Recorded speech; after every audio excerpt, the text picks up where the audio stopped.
Hello, Fall Line listeners. Laura here, and you've got something a little different in your feed today. One of my very best friends, Kristen Seavey, creates and hosts the podcast Murder, She Told.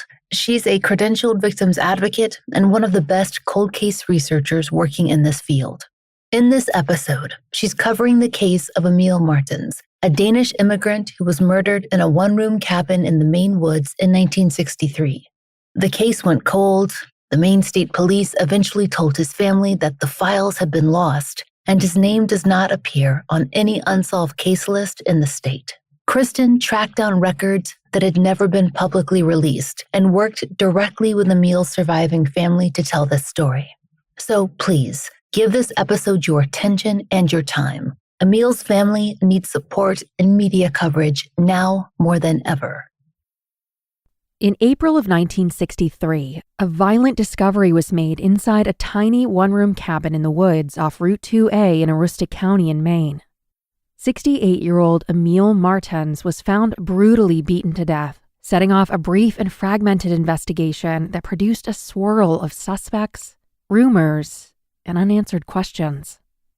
I'm Kristen Seavey, and this is the life and death of Emil Martens on Murder, She Told.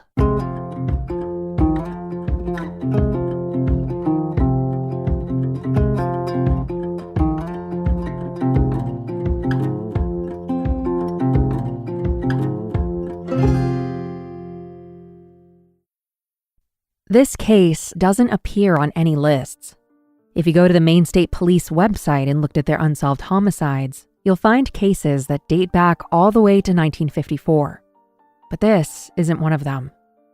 Though I knew this case existed, I really only looked into it because the victim's family reached out to me and asked to cover it. There are other such cases that have been featured on Murder, She Told. Dennis Down, the 3 boys from Cape Breton, and most recently, Kitty Wardwell. And there's more in the works. These cases only live in the memories of the people who are still waiting for answers, and in the archives. If you search for this case online, you'll get 0 hits. The last time that this case was even mentioned in the public domain was by the Bangor Daily News in April of 1993.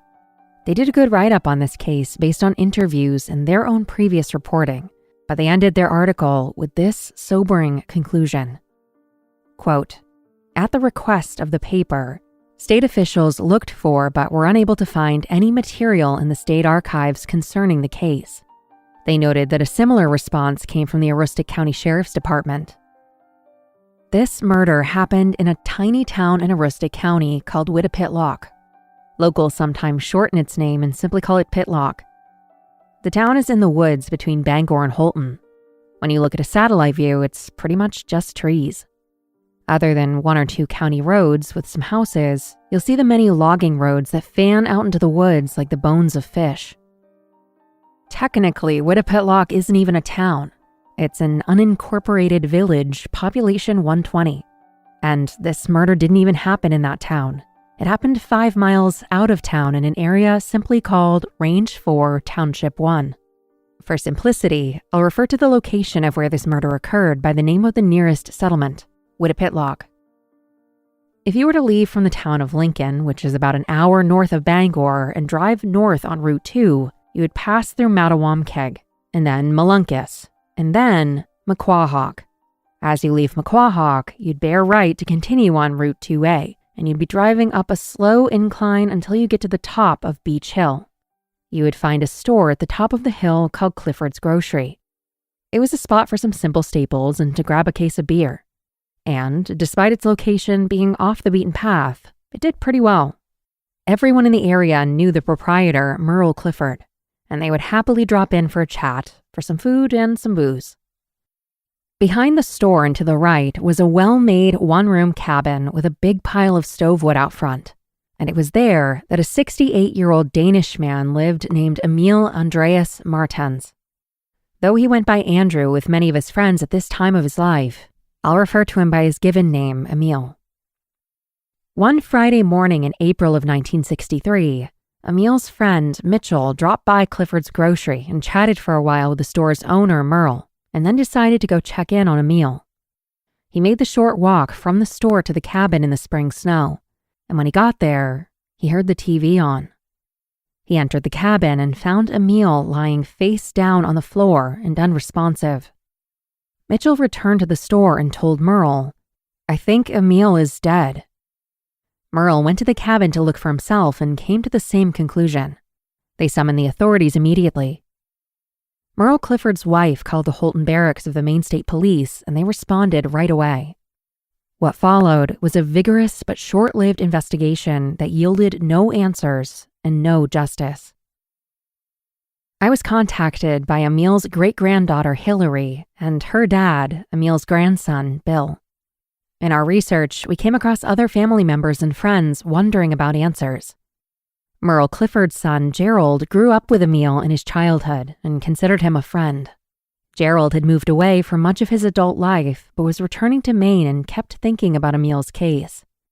He also wanted answers, and he began writing to the Maine State Police. We spoke with both Gerald and Emil's surviving family for this episode. Emil was an interesting guy. He was a crack rifle shot, one of the best in the region. And he was a master carpenter that had built a number of homes in the area. He was popular with the community and had many friends. He had a bit of an accent. He was born and raised in Denmark and then immigrated to the U.S. when he was 19. But he spent his entire adult life in Maine, eventually finding himself living in a tiny one-room cabin in the middle of nowhere. Emil didn't own a vehicle, but that didn't stop him from getting around. He would get rides from employers and friends. He would hitchhike, and if nothing else, he was always glad to walk. Emil, though, had a checkered past, both as a child and as an adult, and it seems like he was always running from something. But whether that had any bearing on his death is a question to which we have no answer. When Emil was 9 in his home country of Denmark, he lost his mother, Emil Martens. He was born in the city of Vejle, which is today the 9th largest city in Denmark, with a population of 60,000 people. But I have no idea how many people lived there back in 1894 when Emil was born. He had at least 2 brothers, but some information suggests he was one of 9 children. One of those brothers, Carl, immigrated to the U.S. in 1908 when Emil was 14. And it was around this same time that Emil's father turned to the city for help. He could not control his son. A modern descendant of Emil's family, Jørgen Jørgensen, went to the archives in Denmark and learned a lot about Emil's early life. Much of this early reporting is based on his work. He wrote up his findings in a nice summary, which found its way to us through Emil's descendants in the U.S. On April 22, 1907, when Emil was 13 years old, his father gave him to the city. He reported that Emil didn't attend school. He was tough and he had a defiant mind. He was badly behaved.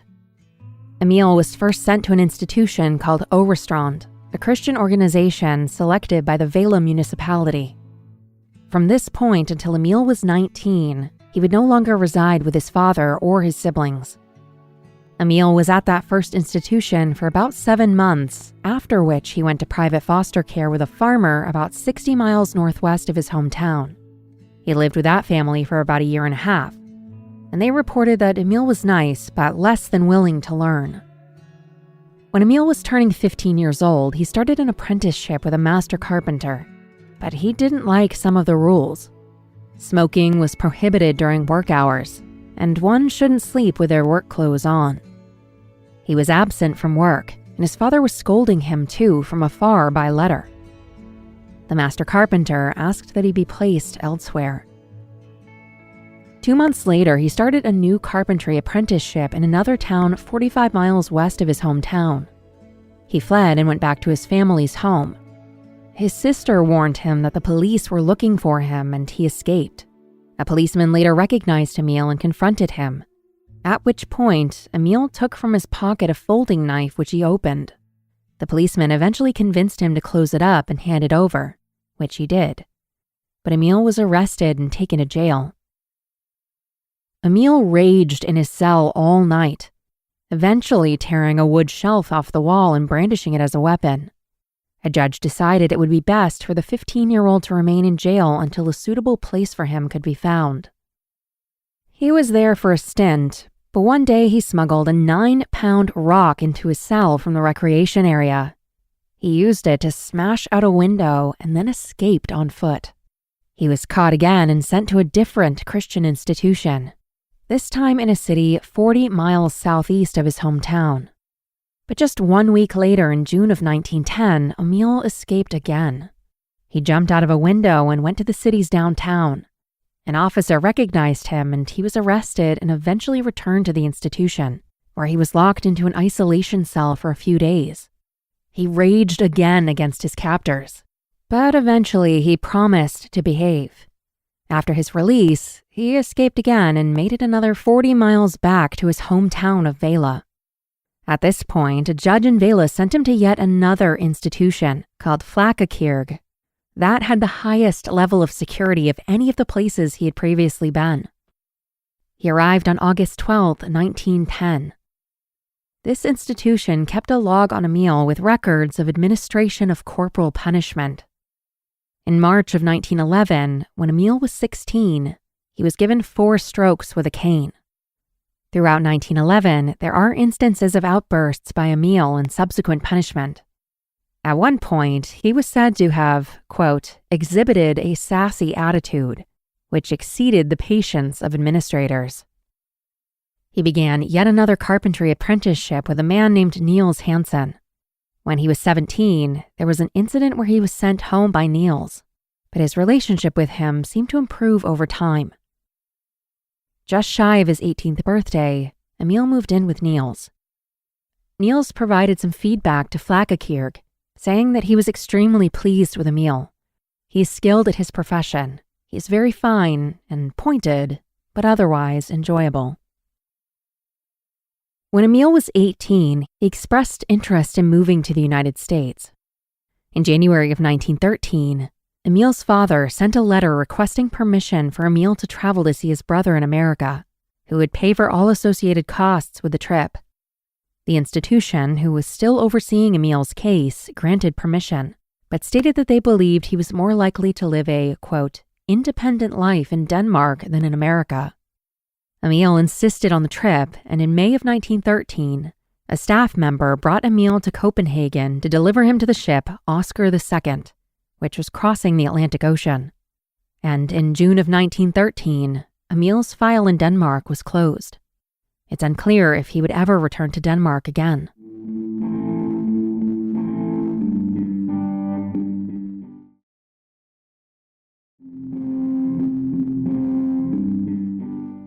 Emil Andreas Martens was now a Danish-American immigrant with a fresh start in the United States.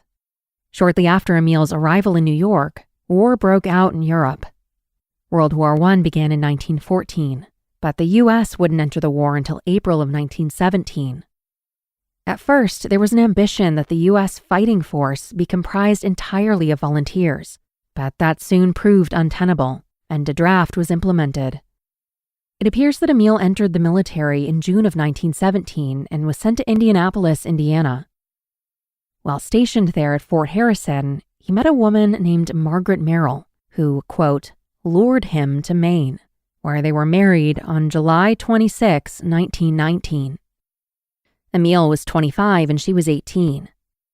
1919 also marked the end of World War I. Emil and Margaret had 5 children together between 1920 and 1930, 3 sons and 2 daughters. They were living in Maine together in a tiny town called Maquahawk. In October of 1932, when Emil was 37, he had a major outburst that made the papers. 2 brothers came to his house about a business matter, and Emil grabbed a shotgun from a corner behind the door.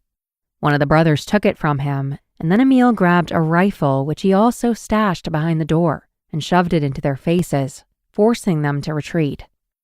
Sergeant Frank Hall of the Maine State Police found the home empty when he arrived, and then he headed towards town where he found Emil, who shoved a rifle into his stomach.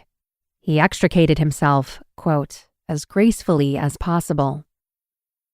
Emil then returned home with his oldest son, who was 12 or 13 at the time. He wanted his wife back at home with his other children, so he threatened to shoot his oldest son if they didn't comply. They did, and Margaret returned with the other children. Sergeant Frank Hall, along with 4 other men armed with submachine guns and tear gas, staked out the home. They hovered in the woods all night, watching the house. Emil had barricaded himself in the house and, according to the Bangor Daily News, was, quote, prepared to protest with his rifle. Residents said that he was an excellent shot. Just before dawn, one of the men forced the front door at the same time another of the men forced the rear door, rushing to the bedroom. They were able to disarm Emil before he was able to shoot. They took him to jail. It was reported that Margaret and the other children were in a hysterical condition from fright and were taken to the home of the neighbors. This all transpired over a weekend, and on Monday morning, Emil was arraigned in court at the charge of assault with the intent to kill. He was offered $2,500 bail but couldn't make it, so he stayed in jail. For inflation, that would be about $60,000 in 2026. It's unclear what consequences Emil faced for this, but by 1934, he and Margaret would have another daughter, their final child, Joan, whose descendants we've been working with to tell Emil's story. In 1935, when Emil was 40, in the heart of the Great Depression, he appeared to be living in Augusta and working on a giant public works project in Eastport. U.S. President Franklin Delano Roosevelt had just approved $7 million to build a hydroelectric power plant that would utilize the massive tides, well known to Down East Mainers, to create electricity for the state. In October of 1935, Emil made the papers again for another alcohol-related charge. It was a simple intoxication charge. He had a curious sentence, though. He was given a 90-day sentence, but he wouldn't serve any of it on the condition that he stay out of the city of Augusta for a period of 2 years, the city where his family lived. He evidently observed the order, for he later asked if he could return to see his family at Christmas of that year. But he didn't leave after Christmas, as the court had ordered, and in April of 1936, when Emil was 41, he got into some serious trouble again. On a Thursday afternoon, Emil got home from work and demanded 20 cents from his wife, Margaret, for beer. He later went downtown to a store where his eldest son, who was 16, was working. He got 50 cents of his son's wages and bought gin. He returned home with booze and a buddy to drink with.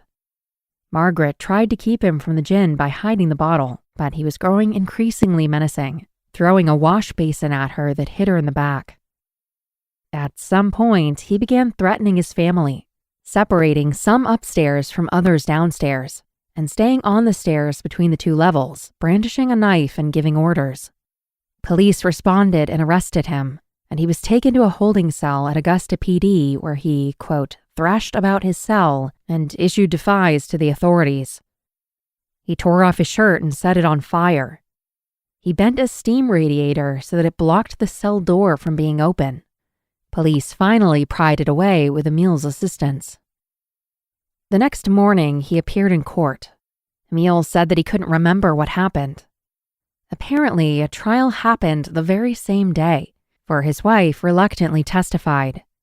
As reported by the Bangor Daily News, she spoke in court saying, "When he isn't drinking, he's a good man and a good husband." But she continued, "When he starts drinking, he goes crazy." She said she dare not remain with her children in the house with him. 16-year-old Carl and 13-year-old Isa also testified, and all of their accounts from the previous night's incidents lined up. A representative from the Welfare Bureau testified as well and said, "We're willing to care for the family, but the department is thoroughly discouraged with trying to do anything with this man." Emil spoke in court too, complaining that the Welfare Bureau had erred by placing him in a neighborhood where he was continually being offered liquor. But he seemed to accept the reality of the situation, saying, "If my wife says I did it, I must have done it. I don't know. I was drunk." And adding, "I wish you'd deport me. I'd like to get as far away from my family as possible." The judge said he had no jurisdiction over that matter, but sentenced him on the others. He was given 6 months in jail, and the judge referred some charges to the county attorney for any further action that may be desired. 3 weeks into his sentence, he escaped from Kennebec County Jail. Within a week, he returned to jail, and there was a hearing and some additional charges against him. Augusta Police Chief John O'Connell testified that Emil escaped for the sole purpose of doing injury to his wife. Emil asked the judge to deport him again. This time, it was a different judge, and this judge seemed intrigued with the possibility. But when he learned that Emil's patria was Denmark and not Canada, as he'd guessed, he scrapped that idea, presumably because of the significant expense of sending Emil back across the Atlantic. Emil was given an additional 10 months of jail time. He got out of jail sometime in 1937, and he and Margaret remained married for a little while longer before divorcing in 1939. Emil was 44, and his kids were between the ages of 5 and 19. The custody of the children remained with Margaret. It's unclear what became of Emil in the 40s, but by 1951, he had built and moved into a tiny one-room cabin in Wittipitlock. He lived off a small pension, some state aid, and through doing some carpentry jobs. He had a bad leg and couldn't walk a lot. Jerry Clifford told us that he was kinda his gopher. For the next 12 years, Emil lived alone in that same cabin. He had a number of friends who would often come by and visit him. They were mostly drinkers. Jerry Clifford, the son of the shop owner of Clifford's Grocery, fondly remembers Emil helping him build a soapbox derby car to race in competitions. These cars had no engines. They were unpowered. But they would race down long slopes hitting 20 or 30 miles per hour with limited controls, only steering and braking. Soapbox derbies were at the height of their popularity, and kids from all over the United States vied to represent their state in the finals in Ohio. Their small, one-seat wooden cars with 4 wheels and 2 axles were brightly colored and aerodynamically shaped, making them great entertainment for friends and family who came out to cheer. Emil's background in carpentry made him a good adult friend for young Jerry. Other than this side project with his neighbor, Emil would continue to do carpentry work in the region, including renovating an old schoolhouse. He had his big old green toolbox, and people would pick him up and take him to jobs. He mostly worked with hand tools. Emil never remarried and continued to live alone. It was during this quiet period, at age 68, that his life would abruptly end. I made a public records request to the Maine State Police and got 71 pages of old documents. Our understanding of the case is shaped by those documents, newspaper accounts, and our discussions with Emil's family. We've worked hard behind the scenes to gather records from as many places as possible. I contacted the Aroostook County DA's office, and they had nothing on the case. They said that their records didn't even go back that far. I contacted the Aroostook County Sheriff's Department, and they also had nothing. And I do have one request that's still open, after a year of waiting at the Attorney General's office for their records. Upon recommendation, the family also wrote a letter to the Office of the Chief Medical Examiner as Emil's next of kin, and they responded that they have no record of the case. I've since learned that Emil's autopsy wasn't done there, so that makes sense. When I contacted the Maine State Police initially, providing them with all of the relevant details except a case number, they said they couldn't find anything on the case. But then after speaking with the current detective, I got a case number and renewed the request. At that point, Maine State Police gave us what we believe are the majority of the records on this case. And this is the account of the murder of Emil Martens. And just a warning, the details are a bit graphic. There was still snow on the ground in early spring of 1963. On April 10th, a Wednesday, at 9:30 a.m. that morning, Emil went to Clifford's store and bought some powdered lemonade. Though in a police interview, Merle Clifford, who owned the shop, said that it was actually 2 packets of Kool-Aid. Either way, a sugary drink, and a few cans of soup. He spoke with Merle for about 15 minutes before returning to his cabin, which was only about 100 yards from the store. Emil was feeling a little sick or hungover. He had just come off a binge drinking session. Emil's habit was to come into the store every 2 to 3 days to make a small purchase, either pea or tomato soup and powdered drink packets. This trip to the grocery and chat with Merle on Wednesday morning is the last time known to police that Emil was seen alive. The next day, Thursday, April 11th, Merle recalled seeing Emil's lights on late into the evening. He later told police that they were on at midnight, even though Emil typically went to bed right after the 11 o'clock news. And then on Friday morning, a terrible discovery was made. Mitchell Arsenault, a man who lived nearby that was a friend of Emil's, arrived at Clifford's store at 8:30 a.m. Mitchell, who was 80, chatted with Merle for about an hour and a half before moseying on back to Emil's cabin around 10 a.m. He was gone for about 20 minutes, and when he returned, he told Merle that he thought Emil was dead.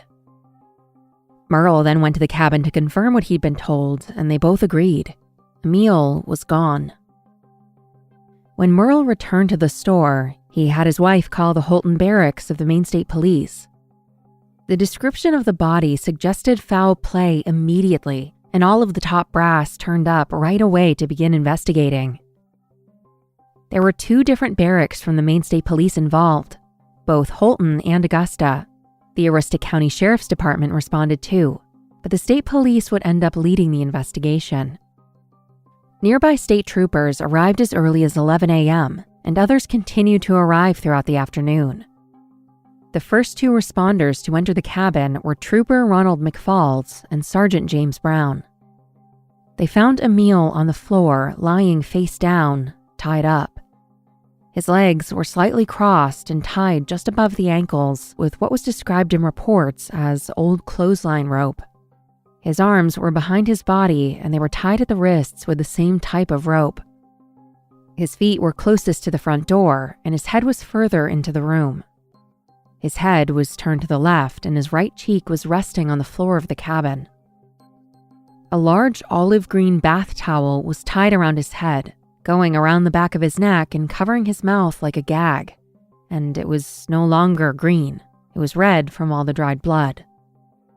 Dried blood covered his hair, scalp, face, and nose. There was a large amount of dried blood on the floor under his head and his upper body. Sergeant Brown wrote, quote, "It looked like he had been moving his head in the blood." His body overall was very cold and stiff with rigor mortis. He was fully clothed except for his right foot, which was bare. He was wearing a heavy, woolen, green and black checkered jacket and an undershirt. The right front pocket of his jacket and his undershirt were soaked with blood. He was wearing heavy green woolen pants with a black belt. The front of the pants in the area of the thighs had a white substance like plaster dust in the weave. On his left foot, he was wearing a white woolen slipper and an overshoe, or a galosh on top of it. The bottom metal clasp on his left overshoe was open. Emil had some obvious injuries. First were the injuries to his scalp, which seemed to be the source of much of the blood. Scalp injuries bleed profusely. There was so much blood on his face that it was difficult to tell what underlying injuries he had sustained. His mouth was pushed in at his jaw. His bare right foot had a large abrasion on it, about the size of a tennis ball. They would need to do an autopsy at the Aroostook County Medical Examiner's office to fully understand the wounds. The reports also provide a detailed description of Emil's cabin. When Merle Clifford entered the cabin, he noticed that the TV set was on, and it, quote, smelled hot, suggesting that it had been on for a while. So he went to turn it off using the knob. Just before he touched the knob, he thought better of it and pulled the plug instead, hoping to preserve any latent evidence. The light over the bed was on too. Looking up, above the couch on the walls, he saw that they had been decorated with what he described as calendar art, which were pinup models alongside family photos. The place was generally in good order except for a chair that had been overturned, a bread box that was on the floor, and 9 broken eggs on the floor next to it. There was a refrigerator with a spot of blood on the door. There were various pieces of furniture and appliances, including a washing machine, a wood stove, a table and chairs, and 2 TV sets. Split stove wood was piled against the left wall. On the table lay the packets of lemonade Emil had purchased the day before. The fact that the powdered drink packages were unused suggested to detectives that Emil had been killed on Wednesday night, the evening of the day that he had bought them. There was another olive green bath towel in the room, laying against the east wall, similar to the one that was used as a gag, suggesting that the gag on his face may have been improvised in the moment. On the floor close to his body, under the kitchen sink, lay his missing overshoe. That one would go on the bare right foot. The woolen slipper was inside the right overshoe. On the inside of the right overshoe was a substance that appeared to be egg white. Emil was not wearing his glasses. The left glass was in it broken, and the glasses lay on the floor next to the wood stove. Returning to Emil's body, they searched it for clues. There were long hairs in the knots in the rope that tied Emil's hands. It's unclear to me if Emil had long hair himself at this time, or if these hairs were thought to potentially belong to someone else. They realized that Emil's watch had stopped. In the right front of Emil's green and black checkered jacket was a splinter of wood that was taken for evidence. It appeared to have come from a piece of stove wood. A murder weapon was not located, but it was already appearing to some of the detectives that it could have been a piece of stove wood from the stack inside the cabin, an improvised weapon. Police must have found valuables because they soon said that robbery did not appear to be a motive. Police took careful note of the condition of the snow surrounding the cabin. The cabin was set back from the road, Route 2A, by a couple hundred yards. The snow had melted in front of the camp, and the ground was visible for about 6 feet from the entry door. A round-trip set of footprints between the cabin and the road suggested that somebody had walked from the road to the cabin and returned the same way. The tracks, police believed, were made on Wednesday evening because the footprints had broken through the snow. On Thursday, it was quite a bit colder, and it was believed that the freeze would have stopped them from breaking the crust of the surface. The tracks terminated at Route 2A, and at that location were some tire tracks, which suggested that the unsub had parked a vehicle on the side of the road and then walked to Emil's cabin. The location of the tracks was described as 300 feet south of the store. Some particularly clear footprints were identified by police near the road, and they were described as 4.5 inches wide at their widest and 3 inches wide at the heel. The heel was 3.25 inches long. Unfortunately, the records are cut off a little bit, and the overall length of the boot print was lost. The length of the stride in the snow from heel to heel was 3 feet 8 inches. The officer described the print as similar to a rubber boot track. The gravel was churned up where the car's wheels were parked, and police determined that the vehicle had left going south. The footprints that led to the passenger side door suggested that there were at least 2 people involved, the driver and the passenger. A clear right tire track was identified by police, and measurements and photographs were taken. And that is the summation of the evidence observed and collected at the crime scene.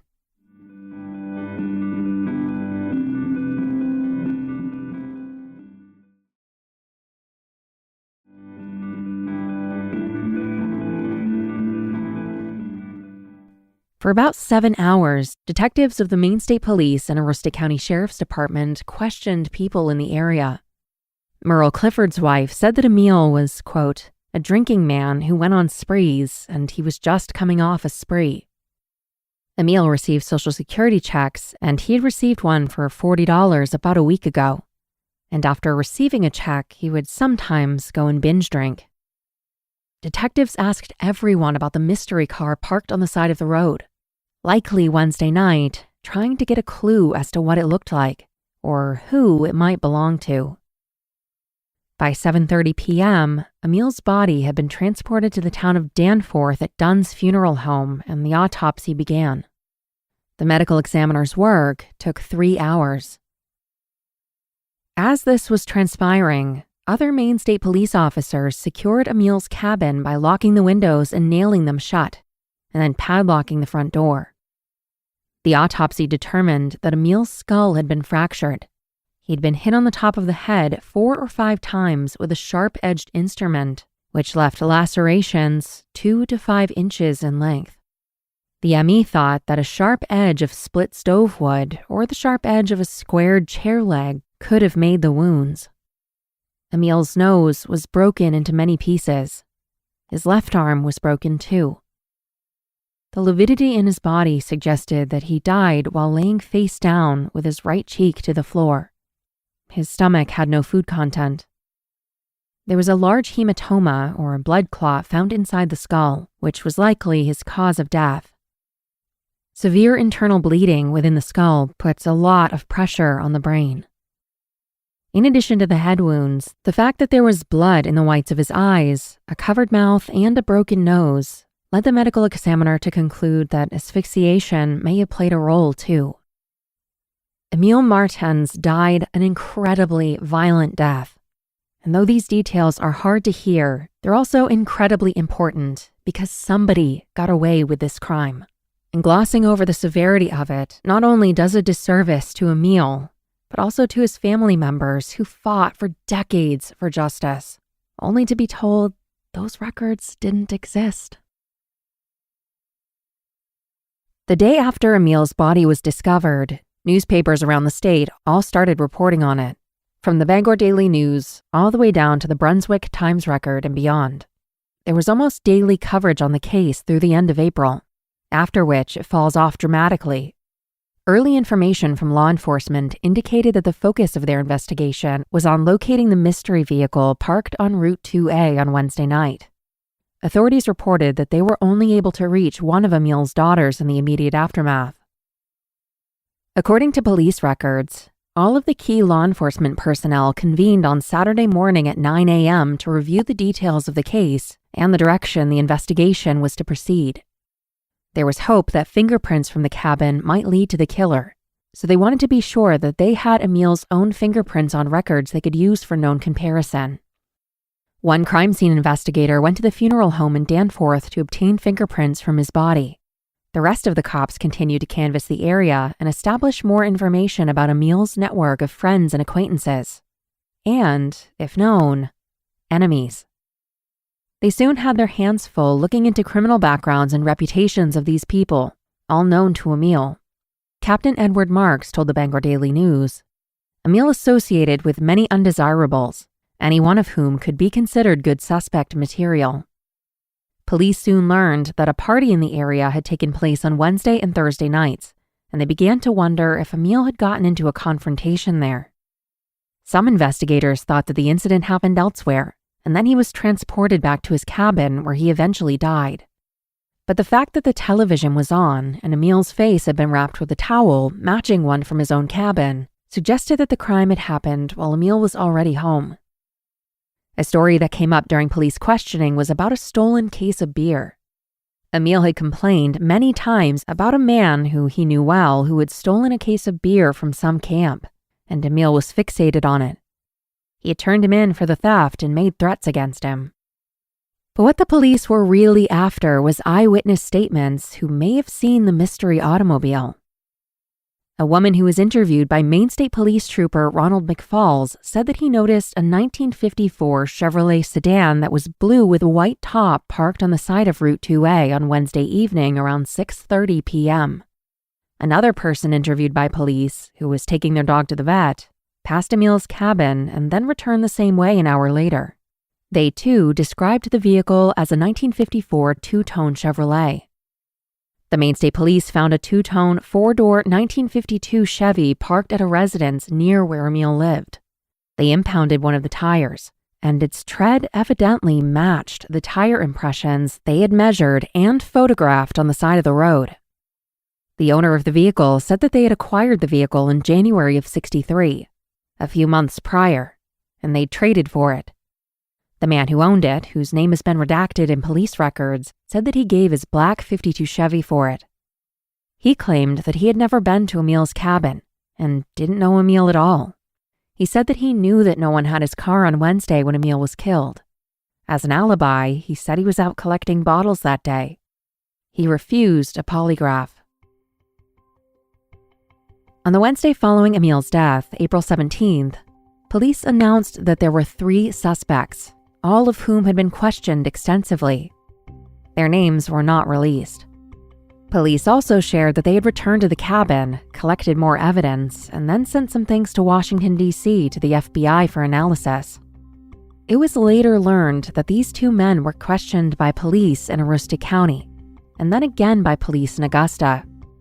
Eventually, the police swapped stories, and it turned out that there were some discrepancies in the stories that the men had told. An arrest warrant was actually issued for the men. They were arrested in Connecticut by Connecticut authorities.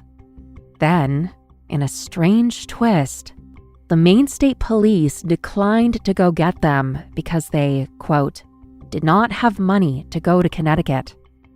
Aroostook County Attorney John Rogers arranged for the county to foot the bill, but on the day the trip was scheduled, he learned that the state police had called it off. That said, at least one of the two men was questioned by Connecticut State Police. He told them that he had left Melunkus, a town close to Whittapitlock, on foot, hitchhiking to Connecticut around the time of Emil's murder. He said he left at 7 a.m. on Wednesday, the day when Emil was believed to have been killed, and arrived in Berlin, Connecticut at 8:30 the next morning, Thursday, April 11th. He said he'd gotten a ride on a fish truck from Bangor to Berlin. Connecticut State Police were able to corroborate his account with someone else. The man claimed to have last seen Emil in the fall of 1962, about 6 months prior to his death. He had heard of Emil's death, and he also heard that a group of young men, ages 18 to 25, were suspected of being responsible. On April 26, the police released a name, the only name they would ever give to the press: Edmund Cody, 60 years old, of Presque Isle. He had served 30 years of a life sentence for murder in Maine and was just released from prison in February. They said that he was wanted for questioning in connection with Emil's murder, and that he was extremely dangerous. According to police, he boasted that he would never be taken alive. He was eventually caught in San Diego, California after running a red light, and he was immediately connected to a robbery of a bank in Las Vegas. Nothing further in the newspapers or police records provide more information about this suspect. At this same point, the police said that they believed robbery could have been the motive, but it wouldn't have been for more than $10 or $12, worth about $100 today. On July 18th, police pulled up to the home of a man named Charles who was from Whittapitlock but was now living in Portland. They wanted to question him about Emil's murder. As they rang the doorbell, Charles was pulling up in his vehicle. When he saw the cops, he sped away, but police hurried after him. He was 41 years old at the time, and there was a 32-year-old woman in the car with him. During the chase, the car collided with a truck in the heart of Portland. He got a flat tire, but continued on. The papers described it as a bullet-spattered chase through the city streets. Eventually, 2 tires were deflated, likely shot out by the police, and the car came to a stop at an intersection. Police arrested him on several charges, and he was taken to jail. Police questioned him, and evidently they were satisfied. The head of the Criminal Investigation Bureau of the Maine State Police in Augusta said that he was cooperative. His involvement with Emil's case is still unclear. As summer of 1963 was coming to a close, it seemed that police still had leads, but nothing concrete. They told the press that there were many suspects in the case and that some people were under close surveillance. 1964 would bring with it some strange coincidences. An Indigenous man named Moses Sock, who was 67, was walking on Route 2A heading towards Clifford's store. He was walking with Mitchell Arsenal, the 80-year-old man who was the first to discover Emil's body in his cabin. Moses and Mitchell were picked up by a driver who drove them to Clifford's store. During the ride, Moses reportedly slumped over in the vehicle and became unresponsive. Once they got to the store, they called the police, who responded and found him dead in the vehicle. On April 1st, 1964, about a year after Emil's death, Merle Clifford was once again calling police about a strange death. And just 2 weeks after Moses' death, Mitchell died at 81 years old. He was, according to the Bangor Daily News, found dead in his home. There are no more details about the circumstances of his death, but it was unattended, which typically triggers a look by the police and the medical examiner's office. In 1965, the Bangor Daily News published a 2-year retrospective on the case. They opined that, quote, investigators come and go. Some officers who started work on the crime are no longer in the area. Transfers and resignations have all played some part, perhaps, in the delay at reaching a conclusion to the mysterious death of Emil. 6 years after Emil's death, a strange new witness came forward. He was a truck driver for Merrill Transportation, a company out of Bangor, and he claimed to have driven by Emil's cabin on Route 2A the day of his presumed murder. To corroborate his account, he presented his truck disc to investigators. It was an early but reliable tracking method to show speed traveled, distance traveled, and other details about the driver's route. It showed that he left Holton at 1:15 p.m. traveling south on Route 2. At 2:15 p.m., he was traveling up Beach Hill, the hill upon which Clifford's Grocery sat. Just shortly after passing the store, he saw a black Chevrolet parked on the side of Route 2A and saw 3 men in the back seat of the vehicle, fighting or wrestling. He said the 2 on the outside were struggling with and beating the 3rd man, who was seated in the middle. In addition to the 3 men in the back, there was another sitting behind the steering wheel. He said he started to stop his truck, but then he changed his mind and continued on. He said that he recognized the black Chevy, which he believed was a 1950 to 1952 four-door. He'd seen it parked in the yard of a house on the left side of the road, and he said, further, that he had never seen the vehicle again after Emil's death. The location of the vehicle matched up with where the footprints in the snow had terminated. It seemed like a credible tip. The residence where he had seen the black Chevy parked was about 3 miles from the cabin, but its exact location and the names of the residents have both been redacted.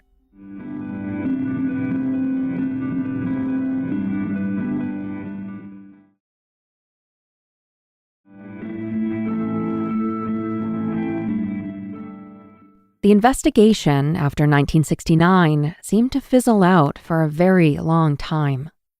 10 years after Emil's death, the Kennebec Journal published an article about unsolved murders in Maine. Emil's name is not included in this article. One of Emil's children, Teresa, contacted the paper to inquire why his name was omitted. She wondered if perhaps the case had been solved and why she was never notified. The paper printed her letter, which was only signed TW, and answered her question. They contacted the AG's office about the matter, and Richard Cohen, who would go on to become the Attorney General of Maine in a few years, said that the list only included murders after 1965. He said that his department is presently gathering older cases to see if they should be reopened, which included Emil's case. This was a fairly direct admission that nothing was being done on the case, nor had anything been done since at least 1969. They also admitted that the case was closed. 10 years after Emil's death in 1973, the Kennebec Journal published an article about unsolved murders in Maine. Emil's name was not included in this article. Emil's youngest daughter, Joan, spoke out in 1993 in an article published by Bangor Daily News. She was still in Whittapitlock. She served as the town manager for decades. She said that investigators hadn't shared much with her or the family, but she knew that they had questioned a lot of people.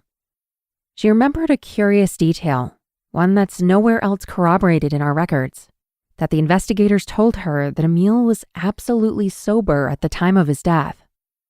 The Aroostook County attorney, John Rogers, also spoke to the Bangor Daily News and said, "I think those fellas from Connecticut did it, and they got away with it." From 1993 to just the last few years, the case remained dormant. But thanks, we believe, in large part to Emil's family and his young friend and neighbor, Jerry Clifford, his case was reopened by the Maine State Police.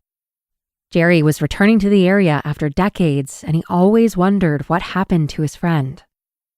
He began posting about the case on a Facebook group dedicated to Whittapitlock News. He started talking to old friends and acquaintances who remembered Emil's name. He also spoke to us about the case. It's unclear in what year, but sometime in the last 3 to 4 years, Maine State Police took another close look at Emil's case, and I believe they now know who did it. We spoke with Detective Chad Lindsay, who worked on this modern investigation.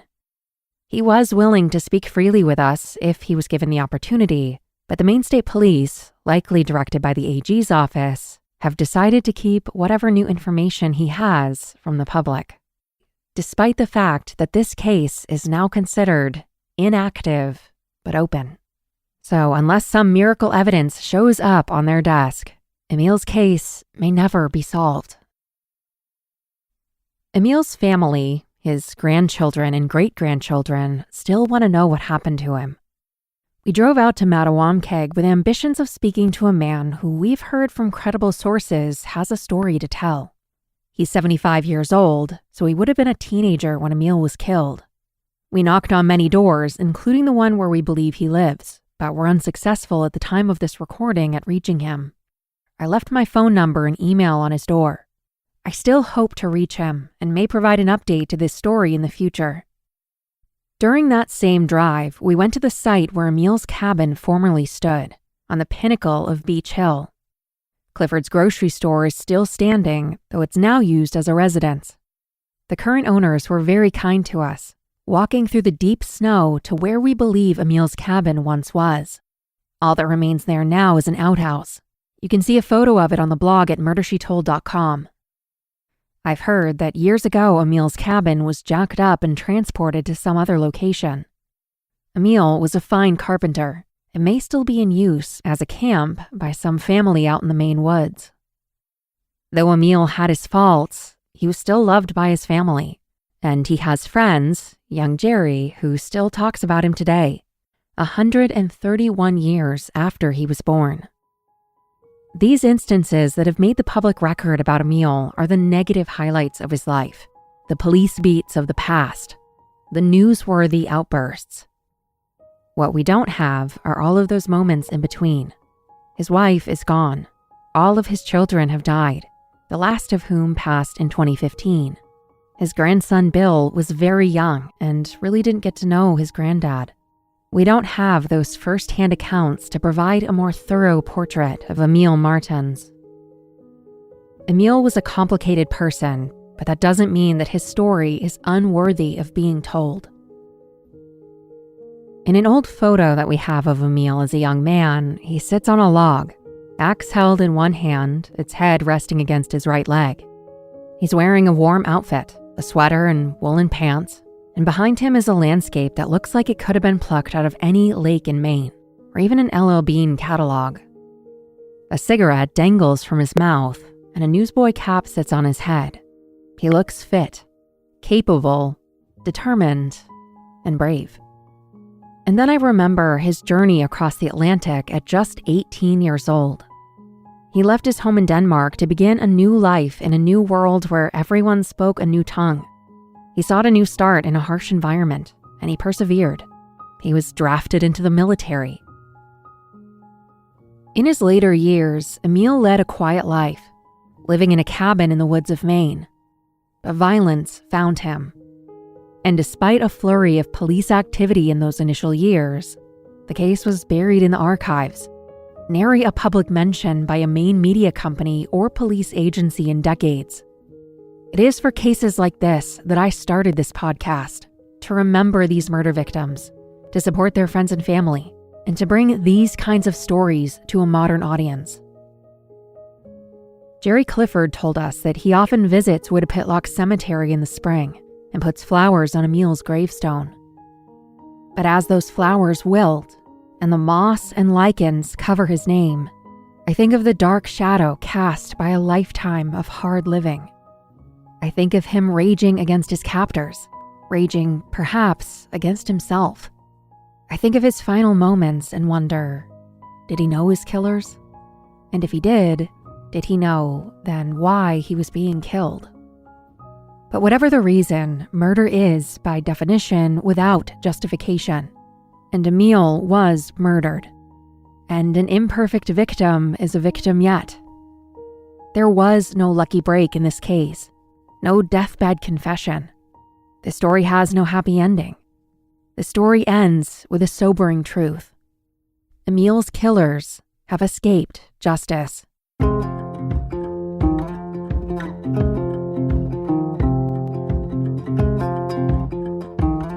Thank you so much for listening. All sources and photos for this episode can be found at murdershetold.com. Thank you so much to Hillary, Bill, and Jerry for sharing their memories, to Detective Chad Lindsay, and to the townsfolk of Mattawamkeag for their assistance. Thank you to Byron Willis for writing and additional research, and Chelsea Hanrahan and Erica Pierce for their additional research. And if you have a case suggestion, you can always email me at hello@murdershetold.com. I'm Kristen Seavey, and this is Murder She Told. Thanks for listening.